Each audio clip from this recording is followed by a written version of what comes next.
Billy Joel with Tell Her About It on BBC Radio Wales. You are listening to Behnaz Akhgar. Now tell me, what happens behind scenes of royal portrait shoots? Have you ever thought about that?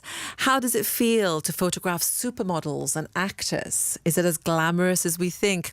What makes someone photogenic? Well, there's only two people to ask these burning questions to. Cambridge Jones and Hugo Bernard have spent 2 lifetimes capturing the characters of the world's most rich and famous through their camera lenses. And now they've got a brand new podcast called Double Exposure, and that comes out today. And they're both here now to tell me all about it. Cambridge and Hugo, a very warm welcome to the afternoon show. How are you both doing? Thank you. Lovely to be here. Yeah, thank you, Behnaz. It's exciting, isn't it? It is exciting. Oh my goodness, I didn't know you spoke Welsh. Well, I had to learn it at school, but I'm pretty poor now. Did you live in Wales by any chance, or? Llanidloes, Powys. You lived in Powys? Which part? Literally Llanidloes. Llanidloes. Oh my goodness. And do you come back and visit much? Oh yeah, my family are all there on the farm. Oh, how They're going to be listening this afternoon, aren't they? When Hugo in the podcast tells us all about his privileged life, I always say, "Oh, I was milking when you were doing that." Hugo, you were born in France and now, Yes. grew up in England. Yeah. Any opportunities to come to the world, to our world, to Wales, to Cambridge as well? I have been a few times and I absolutely love it. On the coast, I've spent holidays there as a child and with my own children. So it's I have happy, maybe sometimes a bit wet memories of much time spent in Wales. Well, I can tell you it's absolutely stunning day, and if you were holidaying here, you'd have a wonderful time. But Cambridge, tell us about Double Exposure. Where did the idea come from? Well, so Hugo and I didn't really know each other, although we knew of each other. And we were brought together for a pilot by a different podcast company that's quite well known. And they decided that we had something really, really good, but they weren't going to do photography. So they said, "You're free to take the pilot." But the pilot had been recorded literally in Hugo's studio under a duvet to get the sound quality right. So we were going to call it under the duvet with Hugo and Cambridge.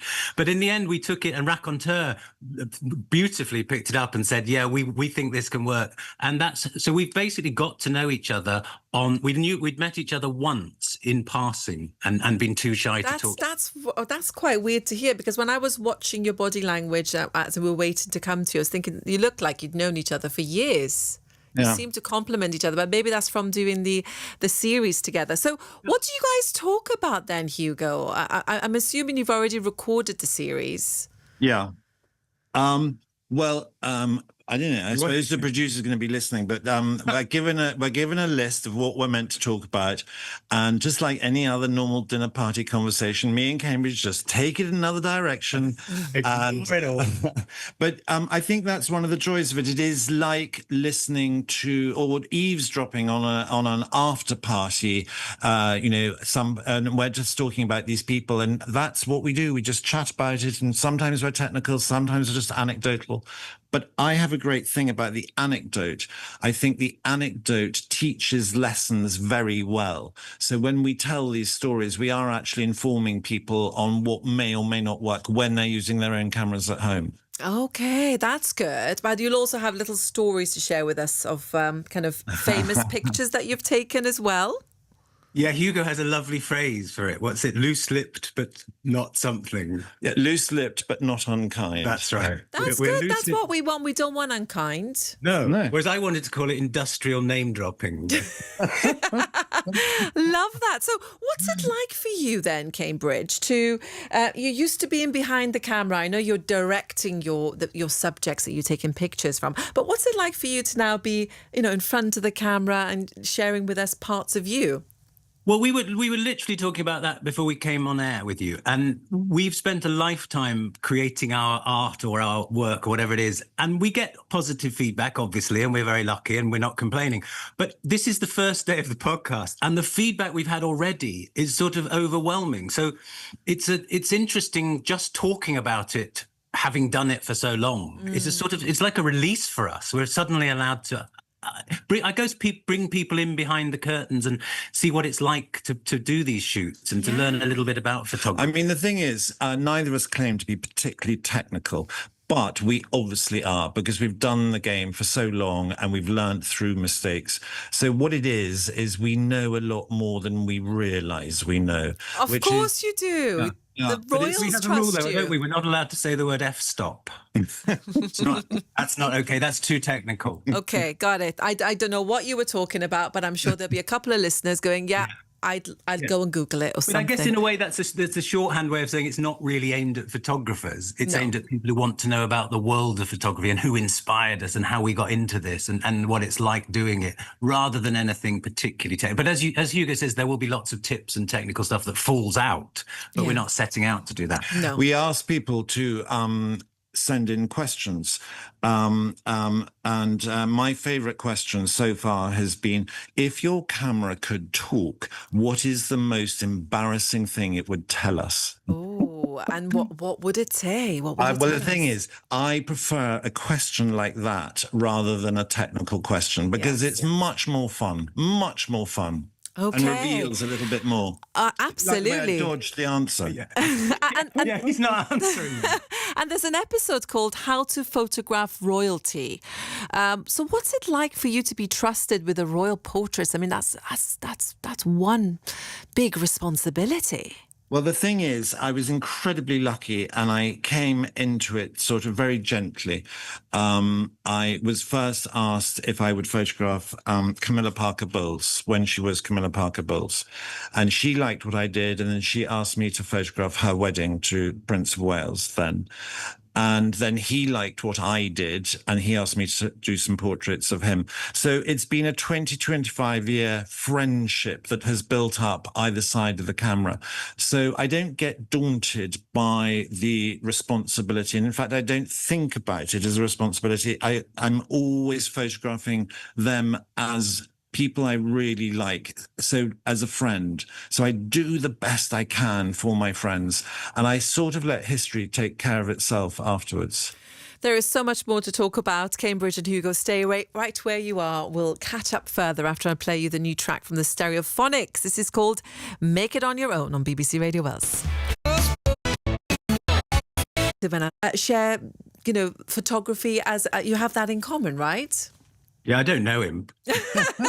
Well, you seem to be a good match. We have talked at some length about the Stereophonics shoot, actually, in one of the episodes. So we Seriously? Tell me about the Stereophonics shoot. Well, no, you'll have to listen to the podcast. I will listen, but when did it happen? When was it? Album cover. It was for, I don't actually know, it was for the Welsh government. They had this idea that they were going to promote people in America to take on the Scots and the Irish. And so they thought, oh, there's a photographer from Wales, quick, grab him. And they basically got me to photograph anyone who'd ever been to Wales or was famous in any capacity. One of the most funny was I went all the way to LA to, I'll let you go speak in a minute, but I did go all the way to LA to do Anthony Hopkins for this and took all my kit and didn't take an assistant. I thought I'll do this on my own and plugged all my stuff in without realizing that I needed different, they didn't work in the American system. Oh. So that was one we did with natural light. Oh, that might have been the answer to the most embarrassing thing his camera could tell you. Anthony Hopkins, and he didn't have the right electricity. But it did end up on the cover of a book. The book became because it worked. You don't need all the fuss, do you? I think natural light is the best light, isn't it? You are so right, Behnaz. That's what I'm always telling people. Daylight is God's gift, and it's free, and it's there. You do need to learn how to master it a little bit, but it is the most beautiful light. And actually, English photographers are often credited nationally, but sorry, I'm going to say UK-based photographers, which includes Cambridge. We are known for being able to light things very well, because in America and in LA, they have this incredible light and everyone just takes people out on the street, whereas we live under a sort of gloomy Tupperware box. So we've had to learn how to make lighting work. And so it was ironic that Cambridge went the whole way to LA to photograph another Welshman and ended up photographing in daylight. I love that. Cover. I love that, and I'm sure it's one of the best works you've done. I want to talk to you about groups of people, because whenever I'm in weddings, and I'm not sure you've done any weddings, but whenever I'm in weddings, I really feel sorry for the photographers, because they're trying to get everybody to stand a certain way, get everybody to relax, get it all right, to get this shot of everybody. Have you got any secrets you can share with us to kind of be able to control when you are... We had a whole episode on this subject. He convinced me by the end, but I'm going to let Hugo speak, because we literally spent a whole... When you're at a wedding, as a photographer, I have learned over the years that people really only ever put up 2 or 3 official pictures, formal pictures, and one will be of the bride and groom, and one will be of the bigger family, like a visual family tree. Mm-hmm. So I reckon, don't waste your time taking all the other pictures in between. Just take one big picture, and then the bride and groom doing a variety of sort of fun things. Get the natural ones, is it just? Then you get the natural ones, much more fun. It's I mean, who prettier. wants formal pictures of all your cousins, really? I don't. No, exactly. So keep formal photographs to the minimal. And another thing is, a good photograph has energy in it, and that means adrenaline. And no human being can keep up that energy and adrenaline for that long, unless they're a tennis player, I suppose. But don't make formal photographs go on too long. Keep them short, sharp, and sweet. And then in the picture, you'll have a lively reaction from the people, even if it's just lively in the eyes or the smile. I got a feeling Cambridge thinks differently. Well, no, I was just going to say, I'm not going to challenge him, because I'm enjoying this. But if you want to see that in action, I play myself in the TV series Succession, and the wedding scene in Succession, you'll see exactly what Hugo's described when I'm photographing Matthew McFadden and Brian Cox and all the family, and then we break it and we get that very moment. So, well, look at you being on the last series of Succession. No, the first. Oh, the first one. Oh my God, I have to go and look out for you now. You'll have to rewatch it, and don't blink, don't blink. And what about people who are nervous? If you're photographing someone who's nervous, have you got any things that you do to kind of bring the nerves down and try and capture that beautiful picture? Yeah, and I think you've hit on what is probably the most important part of our job, because almost no one likes being photographed. And Hugo and I were talking about this earlier. I do.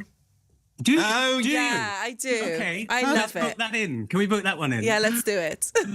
That's great. I mean, so few people do. So our job, no matter how famous or successful or talented someone is, our job becomes almost to keep them relaxed and to get the best out of them. Do you feel differently? How do you do that? No idea. Don't give them any drinks. That doesn't help, does it? And a drink is fatal, because then their eyes start going in different directions, and that's never going to help. We have a different view on drink. I edit out any glass. I try and shoot so that the glasses aren't shown. And Hugo loves them. He thinks, no, that's a sign of a great time. Oh, I can't wait to listen to your podcast. I'm giggling away in the corner. It sounds brilliant. I wish I had longer with you, but our time's up. I think that should be the title of the podcast, Giggling Away in the Corner. That's for the next podcast. Thank you very much for giving me your time today. And I look forward to seeing you on Succession and hearing you both, Cambridge and Hugo, on your on your Double Exposure podcast. Thank you very much for giving me your time. Behnaz, thank you. Thank you for having us. Thank you. Have a wonderful afternoon. Oh, that sounds brilliant, doesn't it? I always do wonder how they manage to get everybody to sit so perfectly, keep everybody calm, the skin is sparkling. All will be revealed in Double Exposure, which you can listen to wherever it is that you listen to your podcasts. Here's Aretha Franklin now with I Say a Little Prayer on BBC Radio Wales.